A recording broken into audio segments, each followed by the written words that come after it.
Eu queria, nesse tempo que eu tenho para falar, já construir algumas bases com vocês para a gente ter alguns conceitos e a gente conseguir dialogar com mais liberdade sobre esse assunto a partir de uma perspectiva cristã.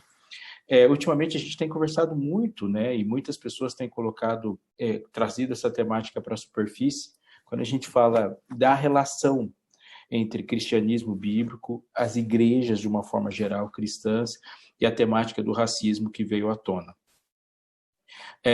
O episódio talvez que deu um start e inaugurou um novo momento da discussão é o assassinato de George Floyd. Ele é um marco. Vamos, daqui a alguns anos, ao falar sobre esse assunto no século XXI, usar esse ponto de referência como uma guinada na discussão. Há elementos muito importantes nessa discussão, há elementos muito importantes nesse evento, nesse fato que tem como ponto emblemático o assassinato de George Floyd. Por que o assassinato de George Floyd se torna agora um ponto de discussão? Porque o racismo que levou à morte de George Floyd, a truculência, a violência, ela aparece aqui com alguns ingredientes. Primeiro, George Floyd foi assassinado pela força de um policial, ou seja, alguém que estava representando o Estado, que tem a legitimação do uso da força pelo Estado. Alguém uniformizado. Então, não é uma pessoa apenas, não é um ato racista apenas, ele é um flagrante emblemático de uma sistematização opressiva. Mas o assassinato de George Floyd, sendo ele considerado um ato racista, ele tem nesse elemento a documentação. Ou seja, ele é um ato amplamente documentado a partir da câmera de um celular de alguém que registra o ato, publica o ato, e em instantes ele toma o mundo e gera uma comoção. Martin Luther King não tinha à sua disposição um aparato tão grande, tão gigantesco para publicar o que ele queria dizer, embora ele sempre quis isso nas suas marchas. Então, o que isso tem a ver? Tem a ver com a discussão de racismo neste tempo. Ela não é mais uma discussão como se teria em tempos anteriores. Hoje é falar de racismo nesse tempo contemporâneo. O que faz a gente pensar sobre isso? Quando a gente pega a Bíblia, nós vamos ter um documento que catalogado, que junto, ele vai datar de aproximadamente 1.500 anos antes de Cristo e tem seu momento de fechamento no ano 100 depois de Cristo. Então, dos 66 livros que compõem o cânon restrito da Bíblia, tal como protestantes usam, há um primeiro autor, um homem da Idade Antiga, do Oriente Médio, que escreve o livro de Jó e depois o livro de Gênesis na Bíblia, no movimento Egito-Canaã, ou seja, é muito, muito crescente fértil, muito mundo oriental. E ele vai até João, escrevendo a Epístola de João no ano 95, 100 depois de Cristo. Por que a informação é super importante? A Bíblia é um livro antigo, e quando eu falo do livro antigo, não estou dizendo que ela é um livro velho. Ela é inteira escrita num período da história que nós entendemos como Idade Antiga. Então, as discussões que a Bíblia vai levantar, elas vão ser aplicadas a partir da perspectiva do mundo antigo. Então, um elemento aqui é importante para a gente colocar. Há uma expressão teológica quando se fala, por exemplo, de letra da lei. Há, quando se fala do coração, o espírito da lei, o princípio da lei e tem a letra da lei. Eu vou dar um exemplo disso numa análise textual.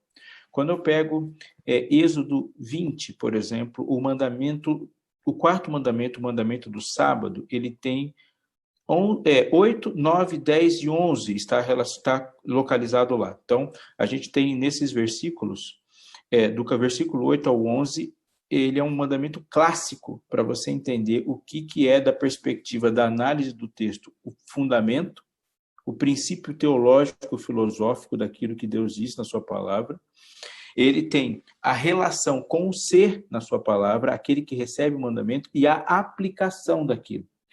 Então, lembra-te do dia do sábado para o santificar, 6 dias trabalharás e farás toda a tua obra. Isso que é a lei, é o preceito. Quando a gente chega no próximo versículo, verso 10, ele fala: o sétimo dia, o sábado do Senhor teu Deus, não farás nenhum trabalho, nem tu, nem teu filho, nem tua filha, nem teu servo, nem tua serva, nem teu animal, nem o forasteiro das tuas portas para dentro. Isso é a letra da lei, é a maneira como ela é aplicada no seu contexto. E o último versículo: porque 6 dias fez o Senhor os céus, a terra, o mar e tudo que neles há, e o sétimo dia descansou, por isso abençoou Deus, dia do sábado e o santificou, é o princípio da lei. Então tem o que faz, o porquê faz e o como faz. Essa informação não pode ser solta. Por quê? Porque o como se faz da Bíblia inteira está aplicado ao mundo antigo.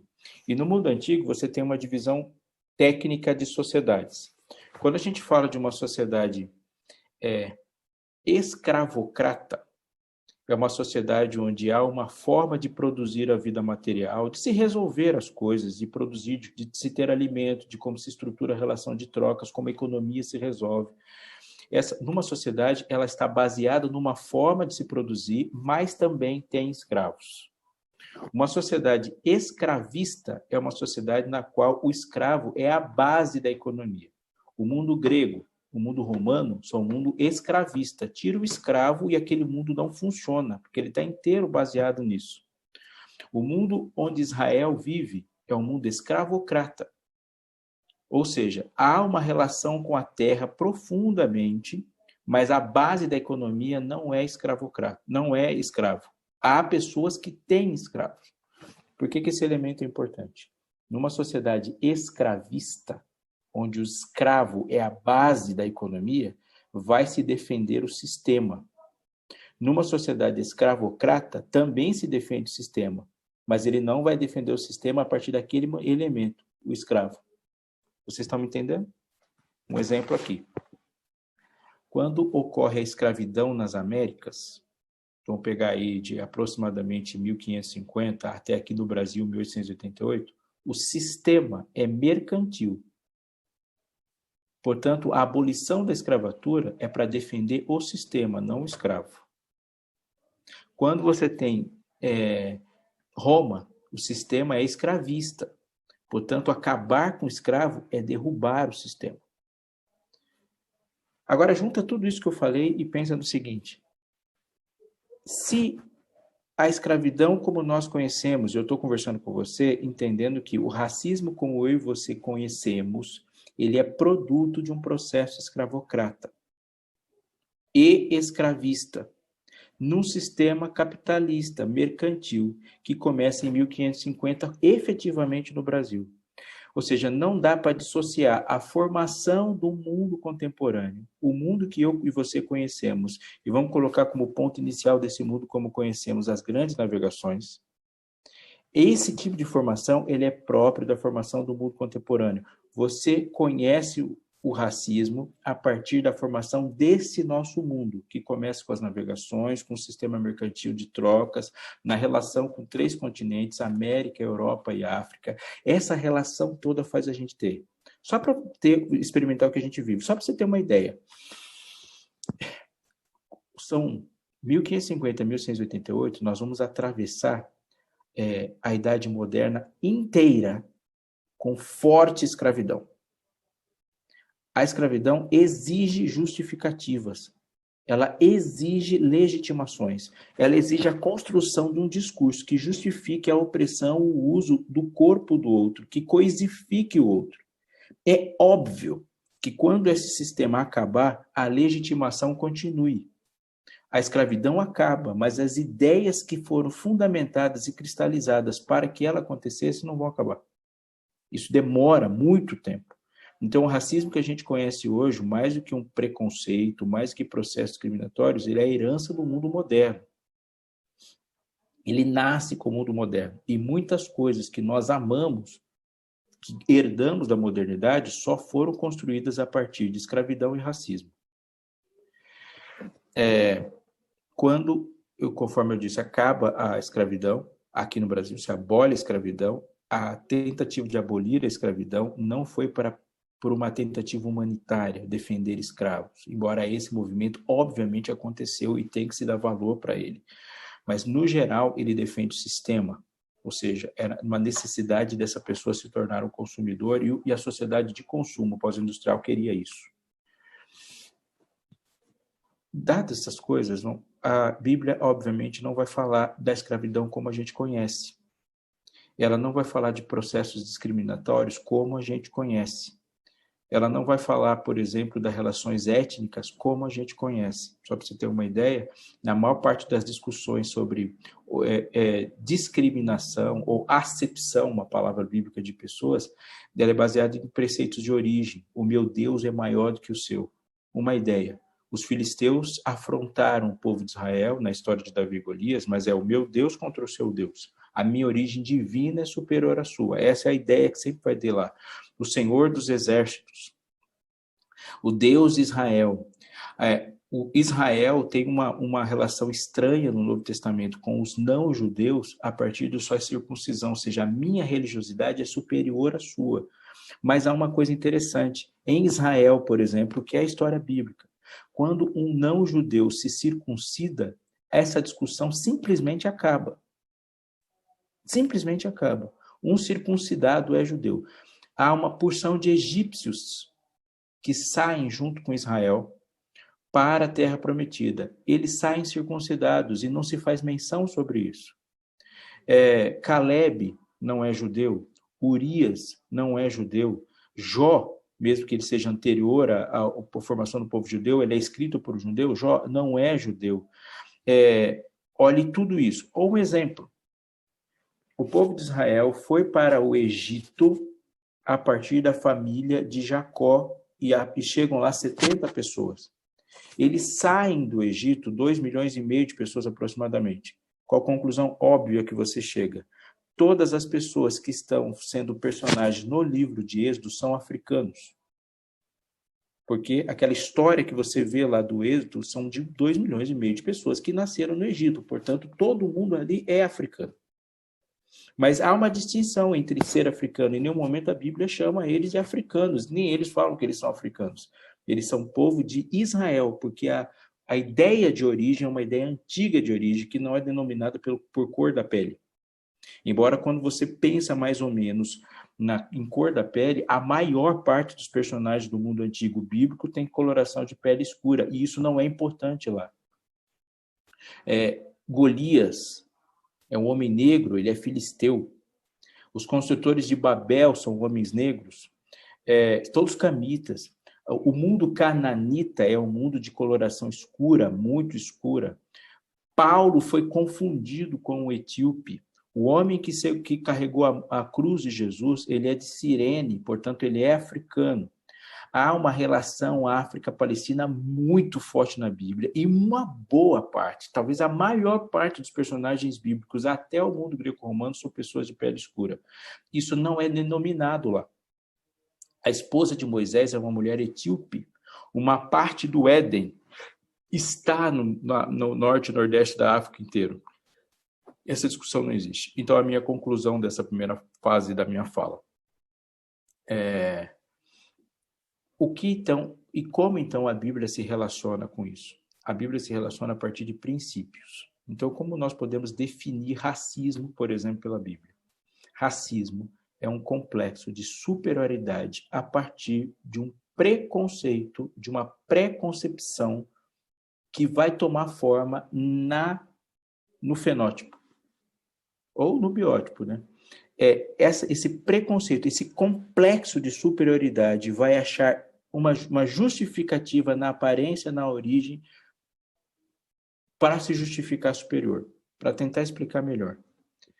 A Bíblia fala que o coração humano é mau, e maldade humana é essencialmente a idolatria, ou colocar o eu como ídolo. A Bíblia fala que a essência da maldade é começar a olhar os outros para baixo. Onde esse negócio começa? No coração de um anjo que nós chamamos de Lúcifer. Subirei acima das mais altas nuvens e serei semelhante ao Altíssimo. Todo complexo de superioridade pela Bíblia é um anti-amor. Então, anota uma frase. O amor, segundo a Bíblia, não nos faz iguais. O amor nunca prega igualdade. O amor nos faz todos diferentes, porque uma pessoa que ama vê todos como superior e todos como dignos de ser servidos.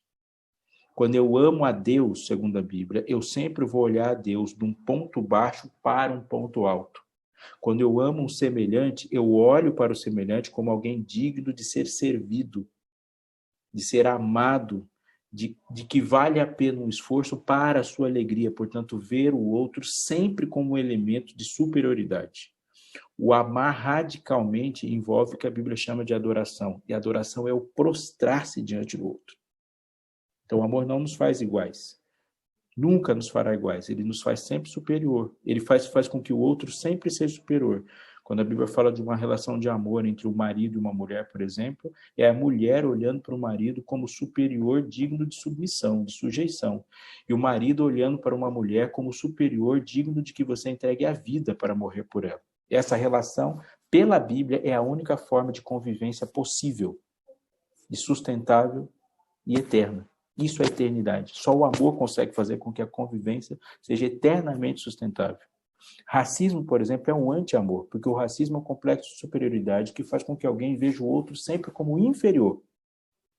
Ele é um não humano. Ele é um ser humano de segunda categoria. E ele atenta e agride frontalmente a ideia de que Deus é criador. Porque um racista crê que Deus acertou na raça dele e errou no outro. Ou de que ele tem uma origem divina e o outro, mesmo tendo uma origem divina, ele é inferior. Mas isso atenta contra o caráter criador de Deus, que faz tudo perfeito. Portanto, Deus não fez seres humanos em níveis diferentes. O racismo que eu e você conhecemos, experimentamos ou vivenciamos, ele é decorrente da negação do poder criador de Deus. Porque tudo que nós conhecemos como racismo, ele vem a partir de uma ideia de evolução das espécies. Visconde de Gabindot, por exemplo, e todos aqueles que cunharam historicamente o racismo científico, eles se apropriaram das ideias de Darwin, a partir da ideia de uma evolução onde o homem europeu ele é o ser plenamente evoluído e o homem africano não, ele é primitivo. Portanto, sendo primitivo, ele é alguém que não chegou no ponto máximo da humanidade. E essa ideia sustentou muitas coisas, inclusive sendo aplicadas para interpretações equivocadas da Bíblia. Qual é a cura? A cura, e segundo a Bíblia, a única forma é classificar racismo, e a Bíblia não vai falar de racismo como nos termos sociológicos, antropológicos ou históricos que pensamos. A Bíblia vai classificar racismo como a única coisa que ela, com a única palavra que ela usa para classificar tudo que é o anti-amor, pecado. Então, perguntar para a Bíblia o que é racismo, como que a Bíblia define racismo, ela vai falar, racismo é pecado. Deus não faz acepção de pessoas, Deus é criador. Não crer que Deus é o criador é pecado. Crer que Deus é um criador segundo outra vontade, que não seja a infalibilidade dele, é pecado. Conclusão. Qual é a perspectiva de racismo da Bíblia? A perspectiva de racismo da Bíblia é essa. E eu termino com essa frase. Racismo, pela Bíblia, é pecado.